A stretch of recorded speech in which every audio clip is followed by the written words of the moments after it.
सर्वांग motivation channel में आपका स्वागत है। दोस्तों, कई बार देखा होगा कि बहुत से लोग बहुत ज़्यादा बोलते हैं। वो अपने से ज़्यादा किसी को समझते ही नहीं हैं, लेकिन वो ये नहीं जानते कि बहुत ज़्यादा बोलकर वे अपना कितना नुकसान कर रहे हैं। इस बात को समझाने के लिए एक बोध कहानी सुना रहे हैं, जिसे सुनकर आपके मन को बहुत शांति मिलेगी और आप भी ज़्यादा बोलने वाले हैं तो फिर ये वीडियो आपके लिए ही है। अगर आपने कहानी पूरी सुन ली तो अवश्य ही आपको लाभ मिलेगा। तो चलिए कहानी शुरू करते हैं। एक गांव में गौतम बुद्ध का बहुत बड़ा आश्रम था। वहां पर एक प्रसिद्ध बौद्ध गुरु रहते थे। वहां पर उनका एक शिष्य बहुत बोलता था। वह हर समय इधर उधर की बातें करता था। जब वह दान लेने के लिए जाता था तो हर घर में एक नई कहानी लेकर आता था। एक शिष्य की दूसरे से बुराई करता, चुगली करता और दूसरों के सामने अच्छा बनने का प्रयास करता। खुद के मुंह से ही खुद की तारीफ करता रहता और हमेशा ही खुद को गुरु के सामने सबसे बुद्धिमान और उत्तम साबित करने का प्रयास करता। वह खुद को सभी शिष्यों से अलग और श्रेष्ठ मानता था। उसका कहना था कि मैं एक अमीर घर का बालक हूँ। अगर मैं चाहता तो एक आरामदायक और सुविधाओं से भरा जीवन जी सकता था, लेकिन मैं वह सब छोड़कर यहाँ आ गया क्योंकि मुझे सत्य की खोज करनी है, खुद को जानना है, जीवन को जानना है। इसलिए मेरा त्याग तुम सबसे बड़ा है। एक दिन गुरु ने आश्रम के सभी शिष्यों को बुलाकर कहा, आप सभी को अगले 1 महीने के लिए कोई न कोई संकल्प लेना है। इससे आपकी संकल्प शक्ति मजबूत होगी और आप में आत्मशक्ति का संचार होगा।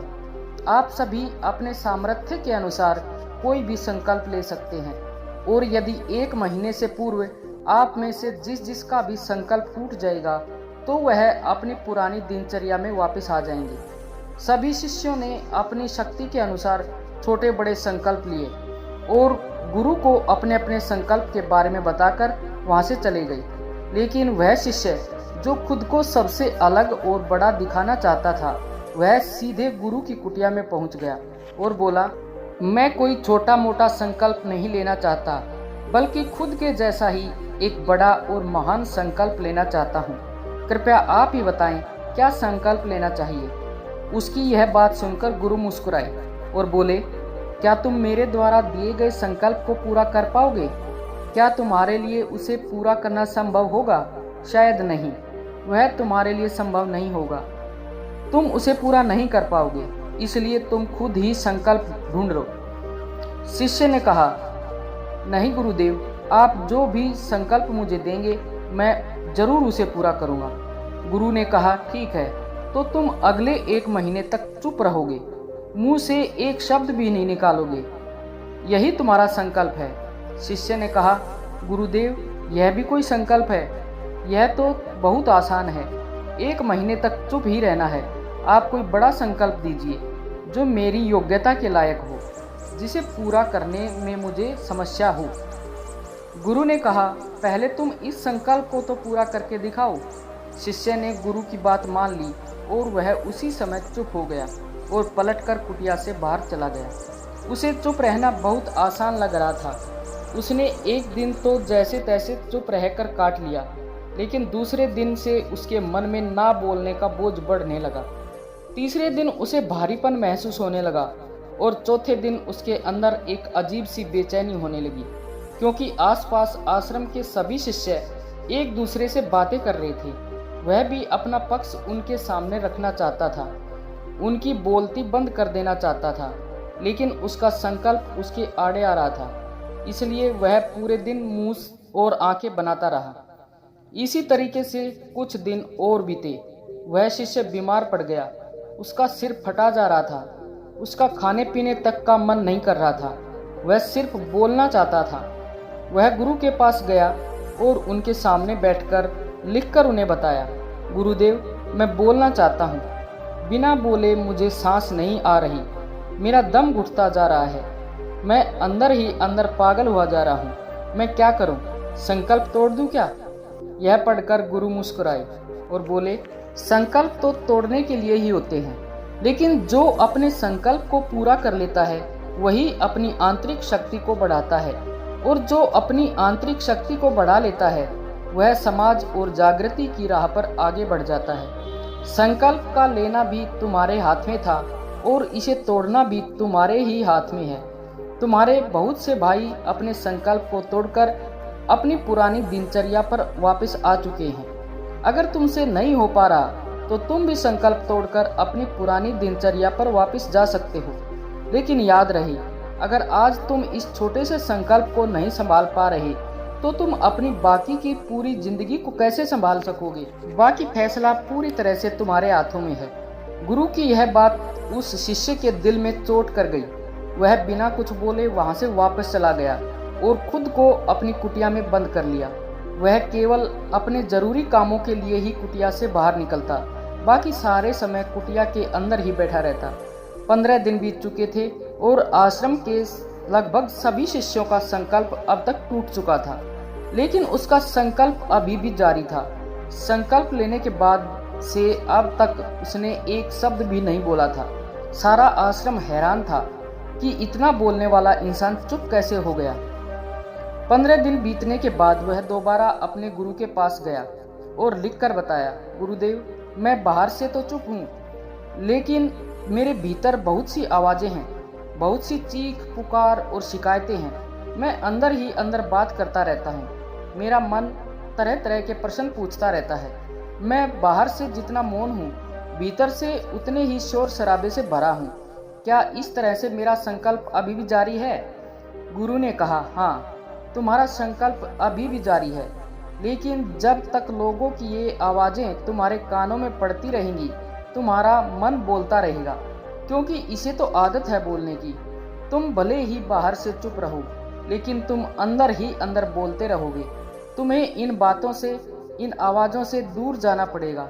शिष्य गुरु को प्रणाम कर वहाँ से चला जाता है और सुबह होते ही अपनी कुटिया छोड़कर जंगल की तरफ चला जाता है। कई दिन बीत जाते हैं, संकल्प का समय भी पूरा हो जाता है, लेकिन शिष्य लौटकर नहीं आया। आश्रम में सभी को डर था कि कहीं जंगली जानवरों ने उसे खा न लिया हो। इस बीच उसे ढूंढने की कोशिश की गई, लेकिन वह कहीं नहीं मिला। सभी गुरु भाइयों ने मान लिया था कि जंगली जानवरों ने उसे अपना शिकार बना लिया है, लेकिन गुरु को ऐसा नहीं लग रहा था। एक दिन आश्रम का एक अन्य शिष्य गुरु के पास आया और बोला, गुरुदेव, हमारे उस अधिक बोलने वाले भाई के साथ क्या हुआ होगा? क्या जानवर ने उसे मार दिया होगा? गुरु ने कहा, हो सकता है कि जानवरों ने उसे अपना शिकार बना लिया हो, लेकिन उसके ना लौटने की एक दूसरी वजह भी हो सकती है। शायद उसे वह मिल गया है जिसके लिए वह गया था। फिर शिष्य ने पूछा, गुरुदेव, क्या ज़्यादा बोलना इतना हानिकारक होता है? गुरु ने कहा, इंसान के जीवन के बहुत सारे दुखों में से एक दुख यह भी है कि वह कभी चुप नहीं रह सकता, हमेशा कुछ न कुछ बोलता ही रहता है। सिर्फ हमारे बोलने के कारण हमारे आधे से ज़्यादा दुख पैदा होते हैं। परिवार के अधिकतर झगड़ों की वजह हमारा बेमतलब बोलना ही होता है। हम में से कोई भी चुप नहीं रहना चाहता, हम बस सामने वाले को सुना देना चाहते हैं। जो भी हमारे मन में है सब निकालकर उसके मन में बिठा देना चाहते हैं। उसे समझा देना चाहते हैं कि देख, तू गलत है और मैं सही। और इस तरीके से सब एक दूसरे की सड़ी गली बातों को ग्रहण कर लेते हैं। इस तरीके से सुनने और सुनाने का यह काम जिंदगी भर चलता रहता है, लेकिन इस नासमझी में हम अपना समय, अपना जीवन, अपनी समझ और सबसे महत्वपूर्ण व कीमती पल जिए जा सकते हैं, जिनको अनुभव किया जा सकता है, जिनमें आनंद को प्राप्त किया जा सकता है, यह सब खो देते हैं। लेकिन इसके बदले हमें मिलता क्या है? कुछ नहीं, सब व्यर्थ और बर्बाद है। इस पागलपन में हमने क्या खो दिया, इसका एहसास कुछ ही लोगों को हो पाता है। बाकी लोग जैसे उन्हें अपने आने का पता नहीं, वैसे ही उन्हें अपने जाने का पता नहीं चल पाता। शिष्य ने कहा, तो फिर इसका समाधान क्या है? गुरु ने कहा, पूरी जागरूकता के साथ अपने विचारों को देखना, यही एकमात्र तरीका है। सारी मानसिक समस्याओं का वर्तमान में रहकर चिंतन करना, पूरी जागरूकता के साथ अपना काम करना जिंदगी में चमत्कारिक बदलाव ला देता है। उसके बाद वह शिष्य गुरु से अपने प्रश्नों का उत्तर पाकर उनको प्रणाम करके वहां से चला गया। उस शिष्य को आश्रम छोड़े हुए 3 महीने का समय हो चुका था, लेकिन उसकी कोई खबर न थी। अब तक तो सभी गुरु भाइयों ने भी उसके वापस लौटने की उम्मीद छोड़ दी थी, लेकिन एक दिन वह आश्रम लौट आता है। उसे देखकर सभी को आश्चर्य और खुशी का ठिकाना न रहा। लेकिन अब वह नहीं था जो यहाँ से गया था, वह कुछ और ही बनकर वापस आया था। उसके अंदर एक गजब का बदलाव महसूस किया जा रहा था। उसके चेहरे पर एक गजब का ठहराव और आंखों में बड़ी शांति थी। आश्रम में आते ही सभी गुरु भाइयों ने उसे चारों तरफ से घेर लिया और बातें करने लग गए। वह भी अपने गुरु भाइयों से बातें करने लगा। उससे बात करने वाले सभी ने यह अनुभव किया कि अब वह पहले जैसा उतावला और बातूनी नहीं रह गया था। उसके मुंह से एक एक शब्द बहुत ही सुलझे हुए और मधुरता के साथ निकल रहे थे। थोड़ी देर तक गुरु भाइयों से बात करने के बाद वह सीधा गुरु की तरफ चला गया। उसने गुरु के चरण छुए और कहा, गुरुदेव, क्या मैं अब भी मौन हूँ? क्या अब भी मेरा संकल्प जारी है? गुरु ने कुछ देर तक शिष्य की आंखों में बड़े ध्यान से देखा और कहा, हाँ, तुम अब भी मौन हो। तुम्हारे मुंह से एक भी शब्द नहीं निकल रहा और तुम्हारा संकल्प अभी भी जारी है।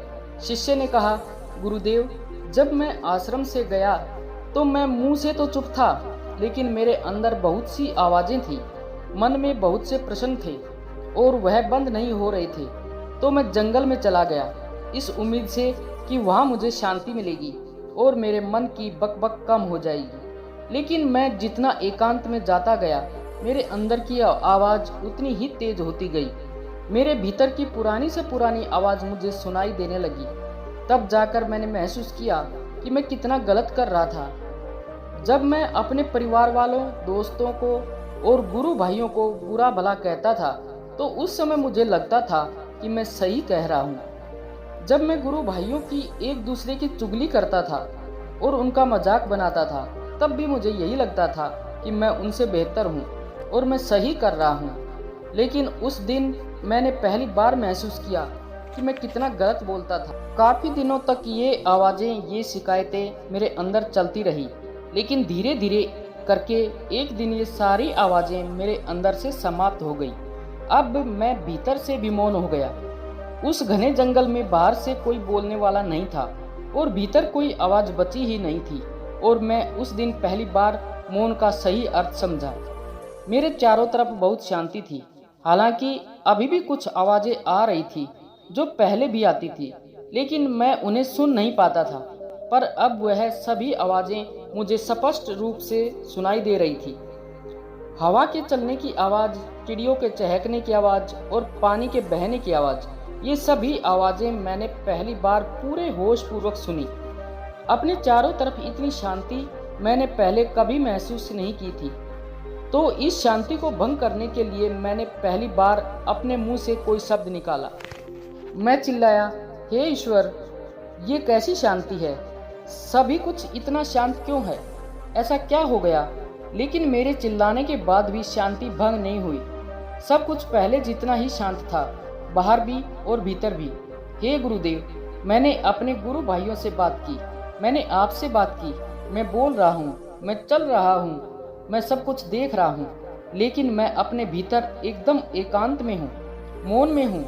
भीड़ में होता हूँ तब भी भीतर से अकेला एकांत में होता हूँ। जब मैं खुद में भी शोर करना चाहता हूँ तब भी एकांत में ही होता हूँ। अब सब दिखाई पड़ने लगा है, सब सुनाई पड़ने लगा है। गुरु ने कहा, जब तक हम बाहर की तरफ बोलते रहेंगे भीतर अशांति ही रहेगी, लेकिन जिस दिन हम भीतर की तरफ मुड़ जाएंगे तब हमारे मुंह से कुछ भी निकलेगा, हम शांत ही रहेंगे।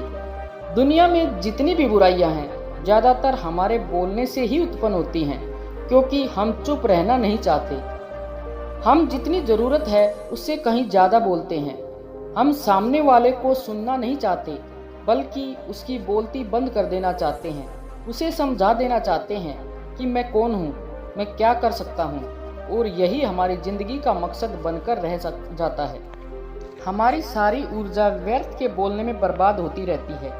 ऐसे ही समाज में लोगों का जीवन दुखों से भर जाता है, जो हमेशा एक दूसरे को सुनाने में लगे रहते हैं, कभी एक दूसरे को सुनना नहीं चाहते, समझना नहीं चाहते और चुप रहना तो उन्होंने कभी सीखा ही नहीं, क्योंकि चुप रहना उन्हें छोटा महसूस करवाता है। दुनिया की सभी लड़ाइयों का कारण हमारा बोलना ही है, इसलिए हमें सिर्फ उतना ही बोलना चाहिए जितना जरूरी हो, क्योंकि व्यर्थ का बोलना ऊर्जा को नष्ट करता है और यह बोलना ही हमें कभी अपने भीतर की ओर लौटने नहीं देता, क्योंकि यह हमें बाहर की ओर खींचकर रखता है। और बाहर है ही क्या इस संसार के अलावा।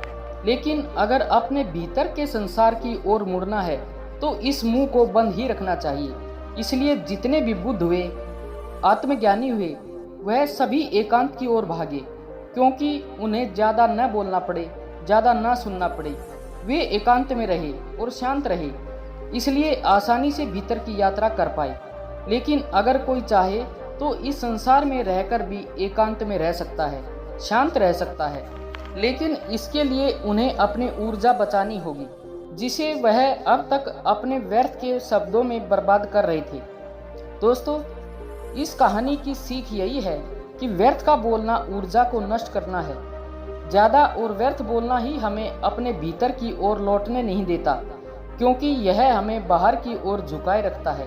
और जिन्हें भीतर की यात्रा करनी है उन्हें अपने मुंह को बंद ही रखना चाहिए। मुझे उम्मीद है कि आपको यह कहानी पसंद आई होगी और काफ़ी कुछ सीखने को मिला होगा। दोस्तों, वीडियो कैसी लगी कृपया अपने सुझाव कमेंट बॉक्स में ज़रूर दें और वीडियो को लाइक व शेयर करें। और ऐसी ही मन को शांति तथा मोटिवेशन देने वाली कहानियाँ व विचार सुनने के लिए चैनल को सब्सक्राइब अवश्य कर लें। धन्यवाद।